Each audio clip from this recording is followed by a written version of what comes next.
Hi again, everybody. It's Ryan again with Walking Mobility Clinics in Barrie and Orillia.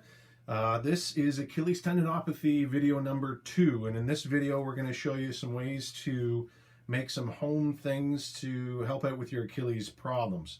We're going to be making a heel wedge like this, and the idea behind it is to elevate the heel a little bit, take some of the pressure off of that strain, off of that Achilles tendon as it runs down the back of the leg and attaches into the heel. Now, I know that most of you at home will have a large grinder like this, so we're going to take our piece of EVA foam, we're going to turn on the grinder, we're going to start. You don't have one of these at home. Okay, so we're going to make some different things then. I'm going to have to change this whole video. So, we are now not going to use our big grinder, and instead, hopefully you can still see this, and instead we are going to use some materials that you should be able to find around your house. So this is what we would typically make, yes, in our lab with our grinders and our various materials that we have at hand, but you're not going to have those.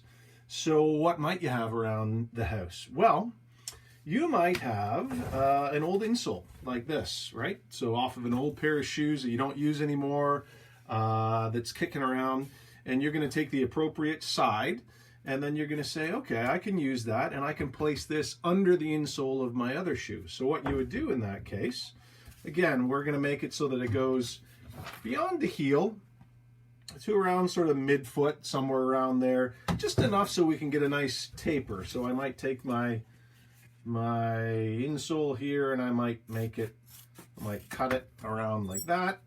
And with this extra lipping and whatnot, it's probably just going to get bunched into the shoe. So you might just cut that extra bit off, and you're left with a little bit of a wedge like that. You're going to put this underneath the insole that is in your shoe, and then that is therefore going to elevate your heel a little bit. Okay, so that's one way of doing it. Again, we could use cardboard. Cardboard, I would think that most of you have kicking around the house right now. Just a simple piece of cardboard. You would then take your shape of your insole. You would then place it on your cardboard piece. And again, this could be done using that same insole that came with the shoe. You would place that insole on your cardboard and trace out that insole so that you have a good shape.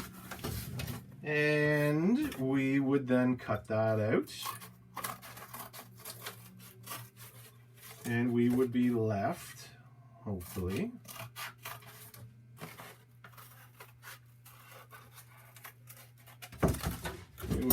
with part number 1 of our wedge. Now that's, usually you can get about 6 millimeters of lift inside a shoe and be able to keep your shoe on.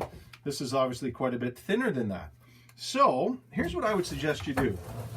You are going to start with that one, and then what I'd like you to do is make each subsequent wedge piece of that cardboard a little shorter. So our first one is full length, then a little shorter, then a little shorter, and then finally the final piece that goes on there.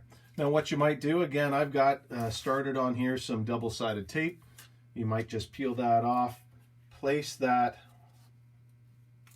on there, and do that on all the subsequent ones, so that at the end of the day we're going to be left with this graduated taper, so that when that goes inside the shoe, it isn't a big cliff that you're falling off. It's a taper off into, so that it's a little more comfortable to fit in, to walk on inside your shoe.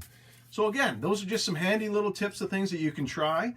This will, obviously, it's cardboard. It's going to compress down. You may have to replace it after a couple, 3 days of walking in it, but no big deal. It's pretty easy to make.